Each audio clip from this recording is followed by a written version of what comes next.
முக்கிய செய்திகள். பஹல்காம் தாக்குதல், ஆபரேஷன் சிந்தூர் குறித்து விவாதிக்க நாடாளுமன்ற சிறப்பு கூட்டம். மோடியை மீண்டும் வலியுறுத்த இந்தியா கூட்டணி முடிவு.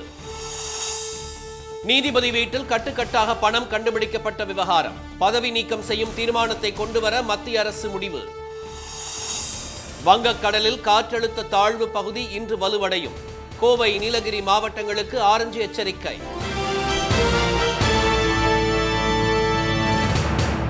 வணக்கம். வணக்கம்.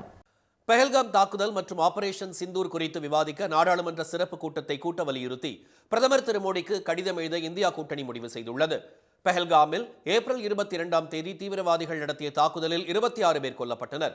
இதற்கு பாடம் புகட்டும் வகையில் ஆபரேஷன் சிந்தூர் நடவடிக்கையின் மூலம் பாகிஸ்தான் மற்றும் பாகிஸ்தான் ஆக்கிரமிப்பு காஷ்மீரில் உள்ள தீவிரவாத முகாம்கள் மீது இந்திய ராணுவம் தாக்குதல் நடத்தியது. பாகிஸ்தான் ராணுவம் காஷ்மீர், ராஜஸ்தான், பஞ்சாப் எல்லை பகுதிகளில் பொதுமக்கள் குடியிருப்புகள் மீது ட்ரோன் தாக்குதல் நடத்தியது. 3 நாட்கள் நடைபெற்ற இந்த தாக்குதல் திடீரென நிறுத்தப்பட்டது. இரு நாடுகளும் நடத்திய பேச்சுவார்த்தையின் அடிப்படையில் தாக்குதல் நிறுத்தப்பட்டதாக இந்தியா தெரிவித்த நிலையில் தங்கள் தலையீட்டின் பேரில் சண்டை நிறுத்தப்பட்டதாக அமெரிக்க அதிபர் ட்ரம்ப் தெரிவித்தது சர்ச்சையை ஏற்படுத்தியது. இந்நிலையில் இந்த விவகாரம் குறித்து விவாதிக்க நாடாளுமன்ற சிறப்பு கூட்டத்தை கூட்டுமாறு காங்கிரஸ், ராஷ்டிரிய ஜனதா தளம் உள்ளிட்ட கட்சிகள் வலியுறுத்தின. மாநிலங்களவை உறுப்பினர் திரு கபில் சிபலும் இந்த கோரிக்கையை வலியுறுத்தினார். இந்நிலையில் நாடாளுமன்ற சிறப்பு கூட்டத்தை கூட்ட வலியுறுத்தி பிரதமர் திரு மோடிக்கு கடிதம் எழுத காங்கிரஸ், ராஷ்டிரிய ஜனதா தளம், திரிணாமுல் காங்கிரஸ் உள்ளிட்ட இந்தியா கூட்டணி கட்சிகள் முடிவு செய்துள்ளன. இது தொடர்பான கடிதம் விரைவில் தயார் செய்யப்பட்டு பிரதமருக்கு அனுப்பி வைக்கப்பட உள்ளதாகவும் அதை ஏற்பதில் அரசுக்கு தயக்கம் ஏதும் இருக்க முடியாது என்றும் இந்தியா கூட்டணியைச் சேர்ந்த மூத்த தலைவர்கள் தெரிவித்தனர். இதனிடையே குஜராத் மாநிலம் காந்தி நகரில் உரையாற்றிய பிரதமர் திரு மோடி, இந்தியாவுடன் நேரடியாக போரிட்டால் வெற்றி பெற முடியாது என்பதால் பயங்கரவாதிகள் மூலம் மறைமுக போரில் பாகிஸ்தான் ஈடுபடுவதாக குற்றம் சாட்டினார். ஆனால் இதை மறைமுக போர் என்று கூற முடியாது என்றவர், கொல்லப்பட்ட தீவிரவாதிகளுக்கு பாகிஸ்தான் அரசு மரியாதை அளித்துள்ளதாக தெரிவித்தார். அவர்களின் சவப்பெட்டிகளில் பாகிஸ்தான் கொடி போர்த்தப்பட்டதாக குறிப்பிட்ட திரு மோடி, பயங்கரவாதிகளின் நடவடிக்கை மறைமுக போர் அல்ல என்பதையே இது காட்டுவதாக கூறினார்.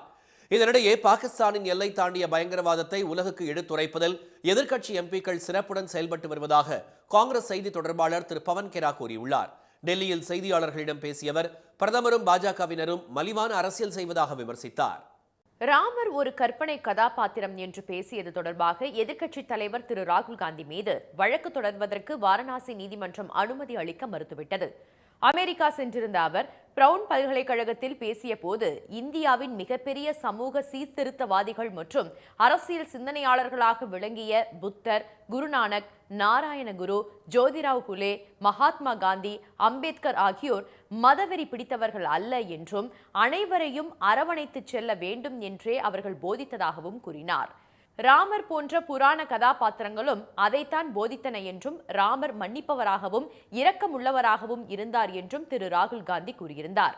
ராமரை புராணத்தில் வரும் கற்பனை கதாபாத்திரம் என்று அவர் கூறியதாக பாஜக கண்டனம் தெரிவித்திருந்தது. இந்நிலையில் திரு ராகுலின் பேச்சு தொடர்பாக அவர் மீது வழக்கு பதிவு செய்ய உத்தரவிடக் கோரி வாரணாசியில் உள்ள மக்கள் பிரதிநிதிகள் மீதான வழக்குகளை விசாரிக்கும் சிறப்பு நீதிமன்றத்தில் வழக்கறிஞர் ஹரிசங்கர் பாண்டே கடந்த 12ஆம் தேதி மனு தாக்கல் செய்திருந்தார். திரு ராகுலின் பேச்சு சனாதனிகளின் உணர்வை புண்படுத்தி விட்டதாகவும் அது வெறுப்பு பேச்சு என்றும் மனுவில் அவர் குறிப்பிட்டிருந்தார். இந்த மனுவை கூடுதல் தலைமை நீதிபதி திரு நீரஜ் குமார் திரிபாதி நிராகரித்து நேற்று உத்தரவிட்டார். 2023ஆம் ஆண்டு கொண்டுவரப்பட்ட பாரதிய நாகரிக் சுரக்ஷா சன்ஹிதா சட்ட விதிகளின்படி இதுபோன்ற வழக்கு தொடர்வதற்கு மத்திய அரசு அல்லது மாநில அரசு அல்லது மாவட்ட நீதிபதியின் முன் அனுமதி பெற வேண்டும் என்று உத்தரவில் நீதிபதி சுட்டிக்காட்டியுள்ளார். இதையடுத்து உரிய முன் அனுமதி பெற்று மீண்டும் மனு தாக்கல் செய்ய உள்ளதாக வழக்கறிஞர் ஹரிசங்கர் பாண்டே தெரிவித்துள்ளார். டெல்லியில் கட்டுக்கட்டாக வீட்டில் பணம் கண்டுபிடிக்கப்பட்ட வழக்கில் சிக்கிய நீதிபதி திரு யஷ்வந்த் வர்மாவை பதவி நீக்கம் செய்யும் தீர்மானத்தை நாடாளுமன்றத்தில் கொண்டுவர மத்திய அரசு முடிவு செய்துள்ளதாக தகவல்கள் வெளியாகியுள்ளன. டெல்லி உயர்நீதிமன்ற நீதிபதியாக பணியாற்றிய திரு வர்மாவின் இல்லத்தில் கடந்த மார்ச் 14ஆம் தேதி தீ விபத்து ஏற்பட்டது. தீயை அணைக்க வந்த தீயணைப்பு வீரர்கள் வீட்டின் ஒரு அறையில் கட்டுக்கட்டாக பணம் குவித்து வைக்கப்பட்டிருப்பதையும் அதில் ஒரு பகுதி தீயில் கருகி இருப்பதையும் கண்டறிந்தனர். பெரும் அதிர்வலைகளை ஏற்படுத்திய இந்த விவகாரம் குறித்து விசாரிக்க 3 நீதிபதிகள் கொண்ட குழுவை உச்சநீதிமன்றம் அமைத்தது. பஞ்சாப் மற்றும் ஹரியானா உயர் நீதிமன்ற தலைமை நீதிபதி திரு ஷீல் நாகு, இமாச்சல பிரதேச உயர்நீதிமன்ற தலைமை நீதிபதி திரு GS சந்தவாலியா, கர்நாடக உயர்நீதிமன்ற நீதிபதி திருமதி அனு சிவராமன் ஆகியோர் கொண்ட விசாரணை குழு இந்த விவகாரம் குறித்து 50க்கும் மேற்பட்டவர்களிடம் தீவிர விசாரணை நடத்தியது. பின்னர் உச்சநீதிமன்றத்தின் அப்போதைய தலைமை நீதிபதி திரு சஞ்சீவ் கண்ணாவிடம் கடந்த 3ஆம் தேதி அக்குழு அறிக்கையை தாக்கல் செய்தது. இந்த விவகாரத்தில் பதவி விலக திரு யஷ்வந்த் வர்மா மறுத்துவிட்டதால் அவரை பதவி நீக்கம் செய்யும் தீர்மானத்தை கொண்டுவர குடியரசுத் தலைவர் மற்றும் பிரதமருக்கு உச்சநீதிமன்ற தலைமை நீதிபதி பரிந்துரைத்தார். இதைத் தொடர்ந்து அந்த பரிந்துரையை மாநிலங்களவை தலைவர் மற்றும் மக்களவைத் தலைவருக்கு குடியரசுத் தலைவர் அனுப்பியுள்ளதாக தகவல்கள் தெரிவிக்கின்றன. நீதிபதி மீதான பதவி நீக்க தீர்மானத்தை ஜூலை மாதம் தொடங்க உள்ள மழைக்கால கூட்டத்தொடரில் கொண்டுவர மத்திய அரசு முடிவு செய்துள்ளதாகவும் கூறப்படுகிறது. நீதிபதி மீது பதவி நீக்க தீர்மானம் கொண்டுவர மக்களவையில் 100 உறுப்பினர்களின் ஒப்புதலும் மாநிலங்களவையில் 50 உறுப்பினர்களின் ஒப்புதலும் தேவை. தீர்மானத்தை நிறைவேற்ற 2/3 பங்கு உறுப்பினர்களின் ஆதரவு தேவை என்பதால் எதிர்க்கட்சிகளுடன் ஆலோசித்து ஒருமித்த கருத்தை எட்ட அரசு முயற்சித்து வருவதாக டெல்லி வட்டாரங்கள் தெரிவிக்கின்றன. வங்கக்கடலில் நிலவும் குறைந்த காற்றழுத்த தாழ்வு பகுதி இன்று ஆழ்ந்த காற்றழுத்த தாழ்வு பகுதியாக வலுவடையும் என சென்னை வானிலை மையம் கணித்துள்ளது. தமிழகத்தில் தென்மேற்கு பருவமழை தீவிரமடைந்து வருகிறது. கோவை மேற்கு தொடர்ச்சி மலை அடிவாரங்களில் பெய்து வரும் தொடர் கனமழையால் நொய்யல் ஆற்றில் நீர்வரத்து அதிகரித்துள்ளது. இதனால் வெள்ளலூர் பழைய தரைப்பாலம் தண்ணீரில் மூழ்கியது.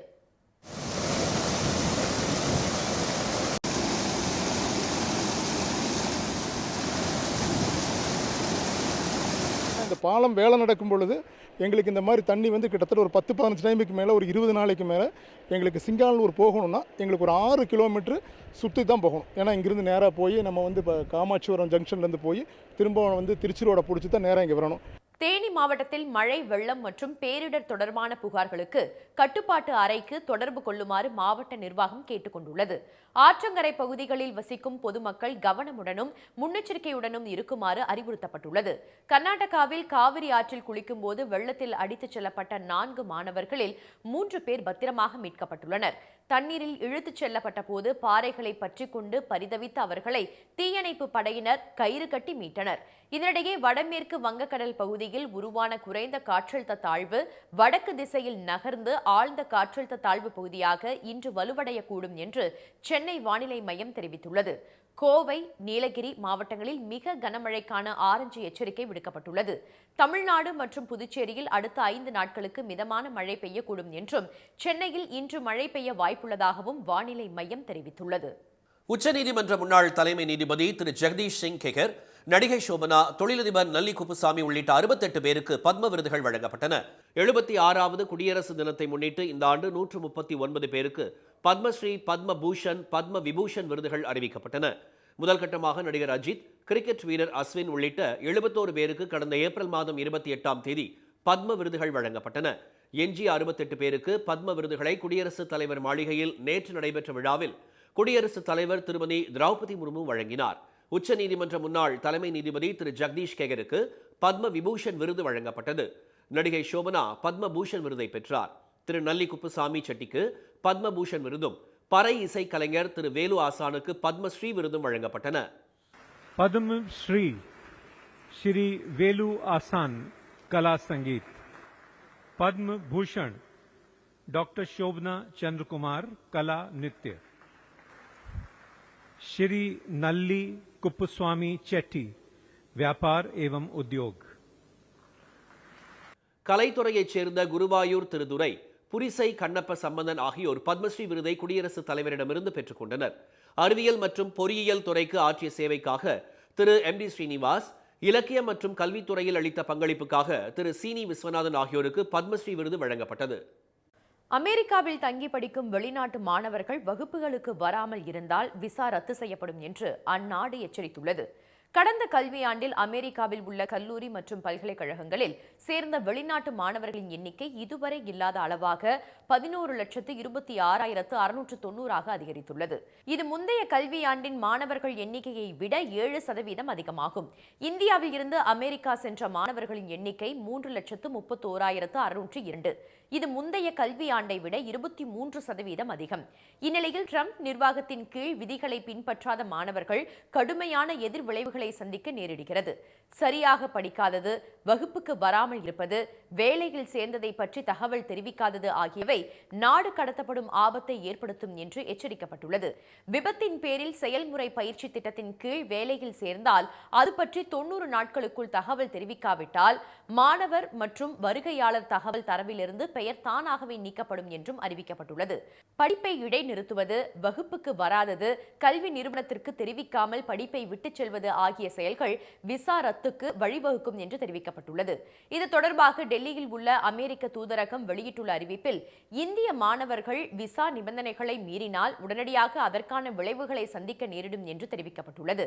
விசா ரத்து செய்யப்படுவதுடன் எதிர்காலத்தில் அமெரிக்க விசா பெறுவதற்கும் தகுதி இழப்பு செய்யப்படக்கூடும் என்பதால் பிரச்சினைகளை தவிர்க்க விசா நிபந்தனைகளை பின்பற்றி மாணவர் என்ற தகுதியை பேண வேண்டும் என்றும் அமெரிக்க தூதரகம் அறிவுறுத்தியுள்ளது. சென்னை அருகே பொழுதுபோக்கு பூங்காவில் உள்ள ராட்டினத்தில் 50 அடி உயரத்தில் சிக்கிய 36 பேர் பல மணி நேர போராட்டத்திற்கு பிறகு பத்திரமாக மீட்கப்பட்டனர்.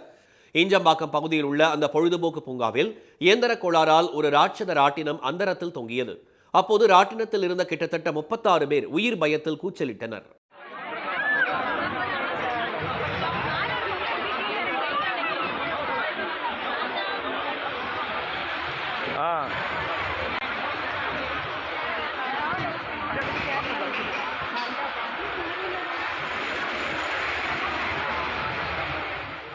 தகவல் அறிந்து சென்ற தீயணைப்பு படையினர் ஸ்கைலிப்ட் வரவழைத்து 36 பேரையும் பத்திரமாக மீட்டனர். நல்வாய்ப்பாக தலைகீழாக மாட்டாமல் உட்கார்ந்த நிலையில் இருந்ததால் உயிருக்கு ஆபத்தின்றி தப்பிய அவர்கள் செல்பேசி மூலம் சமூக வலைதளத்தில் பதிவிட்டதன் பின்னர்தான் மீட்பு நடவடிக்கைகள் தொடங்கியதாக குற்றம் சாட்டினர். ஆயத்த ஆடைகள் மீதான மோகம் அதிகமாக இருந்தாலும் பள்ளி சீருடைகளை பாரம்பரிய முறையில் துணி எடுத்து தைப்பது தொடர்வதால் தங்களது வாழ்வாதாரம் பாதுகாக்கப்படுவதாக தையல் கலைஞர்கள் தெரிவித்துள்ளனர். கோடை விடுமுறைக்கு பின் பள்ளிகள் திறப்பதற்கு சில தினங்களே உள்ள நிலையில் பள்ளி சீருடைகள் தைக்கும் பணி மும்முரமடைந்துள்ளது. தீபாவளி, பொங்கல் போன்ற விழா காலங்களில் விதவிதமான ஆயத்த ஆடைகளை வாங்க பெரும்பாலானோர் ஆர்வம் காட்டி வருகின்றனர். குழந்தைகளுக்கும் ஆயத்த ஆடைகளையே பெற்றோர் வாங்கி தருகின்றனர். ஆனால் பள்ளி சீருடை என்று வரும்போது துணியாக எடுத்து தைப்பதையே பலர் விரும்புவதாக பெற்றோரும் தையல் கலைஞர்களும் தெரிவித்தனர். 1 இயருக்கு வந்து 2 செட் ஆஃப் யூனிஃபார்ம் யூஸ் பண்ணுறோம். இப்போ ரெடிமேட் வாங்கணும் அப்படின்னம்னா அது எங்களுக்கு வந்து கம்ஃபர்டபுளாக இல்லை. ஆக்சுவலி அது ஒரு 6 மந்த்லேயே அது வந்து பேட் ஆகிடுது. ஸோ அதனால் வந்து பெஸ்ட்டாக இருக்கணும் அப்படின்னா ஸ்டிச்சிங் தான் எங்களுக்கு வந்து நாங்களாம் எடுத்து கொடுத்து ஸ்டிச் பண்ணுறது இன்னும் பெட்டராக இருக்கும் ஃபீல் பண்ணுறோம். தீபாவளி, பொங்கல் அந்த மாதிரி நேரத்தில் கொஞ்சம் வேலை கொஞ்சம் அதிகமாக இருக்கும். அது இப்போ வந்து ரெடிமேடுக்கு அதிகமாக வந்துட்டதுனால அது கொஞ்சம் வேலை கொஞ்சம் கம்மியாகிடுச்சு. அப்போ இந்த school, government school, private school, இந்த மாதிரி ஸ்கூல் முடிஞ்சு லீவ் விட்ட உடனே அது யூனிஃபார்ம் தைக்கிறதுக்கு எல்லோரும் தச்சு போடணும் தான் ஆர்வமாக இருக்கிறாங்க. அதனால் அந்த வேலை கொஞ்சம் அதிகமாக இந்த சீசனில் வரும். சில தனியார் பள்ளிகள் மாணவர்களுக்கான சீருடைகளை பெரிய நிறுவனங்கள் மூலம் தைத்து கொடுப்பதை தவிர்த்தால் தையல் தொழிலாளர்களின் வாழ்வாதாரம் மேம்படும் என்று கடை உரிமையாளர்கள் கூறினர். அரசு மற்றும் தனியார் பள்ளிகளில் சீருடைகளுக்கு அறிவிக்கப்படும் விதிமுறைகளுக்கு ஏற்றவாறு சுடிதார், கோட், ஸ்கர்ட், பாவாடை, சட்டை, பேண்ட், ட்ரவுசர் உள்ளிட்டவற்றை தையல் தொழிலாளிகள் தைத்து தருகின்றனர். ஆயத்த ஆடைகளை விட அளவெடுத்து தைக்கும் சீருடையே குழந்தைகளுக்கு மிகவும் பொருத்தமாக உள்ளதாக பெரும்பாலான பெற்றோரும் கூறுகின்றனர். ஐபிஎல் கிரிக்கெட் கடைசி லீக் போட்டியில் லக்னோ அணியை 6 விக்கெட்டுகள் வித்தியாசத்தில் வீழ்த்திய பெங்களூரு அணி பிளே ஆஃப் சுற்றில் பஞ்சாபை எதிர்கொள்கிறது. லக்னோவில் நேற்று நடைபெற்ற போட்டியில் முதலில் ஆடிய லக்னோ அணியில் கேப்டன் ரிஷப் பண்ட் அதிரடி ஆட்டத்தை வெளிப்படுத்தி 61 பந்துகளில் 118 ரன்கள் குவித்து கடைசி வரை ஆட்டமிழக்காமல் இருந்தார். மிட்சல் மார்ஸ் 67 ரன்களும் பூரன் 13 ரன்களும் எடுக்க 20 ஓவர்கள் முடிவில் 3 விக்கெட்டுகள் இழப்புக்கு லக்னோ 227 ரன்கள் குவித்தது. கடின இலக்கை நோக்கி அடுத்து ஆடிய பெங்களூரு அணியில் தொடக்கத்தில் இருந்தே கோலியும் பில் சாஸ்டும் அதிரடி ஆட்டத்தை வெளிப்படுத்தினர். பில்சால் 30 ரன்களும் கோலி 54 ரன்களும் எடுத்து ஆட்டமிழந்தனர். அடுத்து வந்த மயங்க் அகர்வால், ஜிதேஷ் சர்மா ஜோடி லக்னோ பந்துகளை சிதறடித்து வெற்றியை நோக்கி அணியை கொண்டு சென்றது. ஜிதேஷ் சர்மா 33 பந்துகளில் 85 ரன்களும், மயங்க் அகர்வால் 23 பந்துகளில் 41 ரன்களும் எடுத்து கடைசி வரை ஆட்டமிழக்காமல் இருந்தனர். 18.4 ஓவரில் 230 ரன்கள் எடுத்த பெங்களூரு 6 விக்கெட்டுகள் வித்தியாசத்தில் வெற்றி பெற்று புள்ளி பட்டியலில் 2வது இடத்தை பிடித்தது. நாளை நடைபெறும் முதல் தகுதி சுற்று ஆட்டத்தில் பஞ்சாப் அணியுடன் பெங்களூரு மோதுகிறது. மீண்டும் முக்கிய செய்திகள். பெஹல்காம் தாக்குதல், ஆபரேஷன் சிந்தூர் குறித்து விவாதிக்க நாடாளுமன்ற சிறப்பு கூட்டத்தை கூட்ட வலியுறுத்தி பிரதமர் மோடிக்கு கடிதம் எழுத இந்தியா கூட்டணி முடிவு செய்துள்ளது. டெல்லியில் கட்டுக்கட்டாக பணம் கண்டுபிடிக்கப்பட்ட வழக்கில் சிக்கிய நீதிபதி யஷ்வந்த் வர்மாவை பதவி நீக்கம் செய்யும் தீர்மானத்தை நாடாளுமன்றத்தில் மத்திய அரசு கொண்டுவர உள்ளது. இத்துடன் இந்த செய்திகள் நிறைவடைந்தன. மீண்டும் சன் டிவியில் செய்திகள் மாலை 6 மணிக்கு. செய்திகளை உடனுக்குடன் தெரிந்து கொள்ள QR கோடை ஸ்கேன் செய்து சன் நியூஸ் வாட்ஸ்அப் சேனலில் இணைந்திருங்கள். வணக்கம். வணக்கம்.